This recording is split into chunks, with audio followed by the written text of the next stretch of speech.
Quel devrait être le minimum nécessaire pour aider les réfugiés à s'intégrer? Par-delà les aider à apprendre une langue, à trouver du travail, que faut-il faire d'autre? L'accueil, l'apprentissage de la langue, l'orientation culturelle et l'aide à l'insertion sur le marché du travail sont les mesures les plus importantes qui doivent être prises par tous les États membres afin de faciliter l'intégration des réfugiés. Je crois qu'aider les réfugiés et les demandeurs d'asile à s'intégrer est non seulement un geste humanitaire envers les réfugiés eux-mêmes, mais c'est aussi dans l'intérêt de l'État qui les accueille. Car un grand nombre d'entre eux sont importants pour notre société, ils renforcent notre système social. Et une aide psychologique, par exemple? La totalité des personnes arrivant en Europe ont vécu des situations stressantes et traumatisantes. Parmi elles, il existe une catégorie spécifique qui présente une très forte vulnérabilité.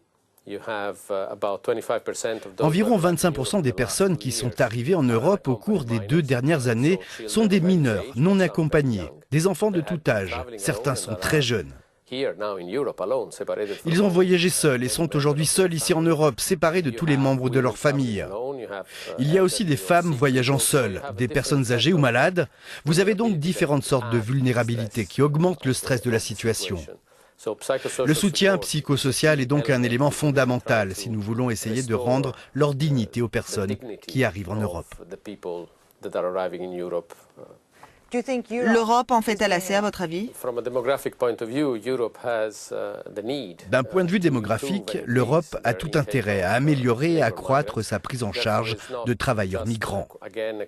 Il ne s'agit pas seulement d'aider les réfugiés et les migrants, il s'agit aussi de regarder notre intérêt européen et de mieux gérer les flux migratoires.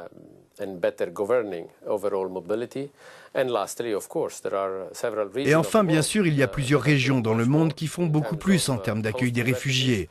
Non seulement des pays voisins de la Syrie, mais aussi le Canada ou les États-Unis qui ont mis en place un grand programme annuel de réinstallation. Merci pour cet éclairage. Merci beaucoup d'avoir été avec nous. Les politiques d'intégration varient donc d'un pays européen à l'autre, ainsi que leur volonté d'accueillir des réfugiés. L'afflux de migrants est loin d'être terminé, et si ce n'est pas par devoir moral, il est alors certainement dans l'intérêt de l'Europe de faire en sorte que les réfugiés ne deviennent pas des populations marginalisées, mais des membres actifs de nos sociétés. Et il se trouve que justement, la plupart d'entre eux n'aspirent qu'à cela.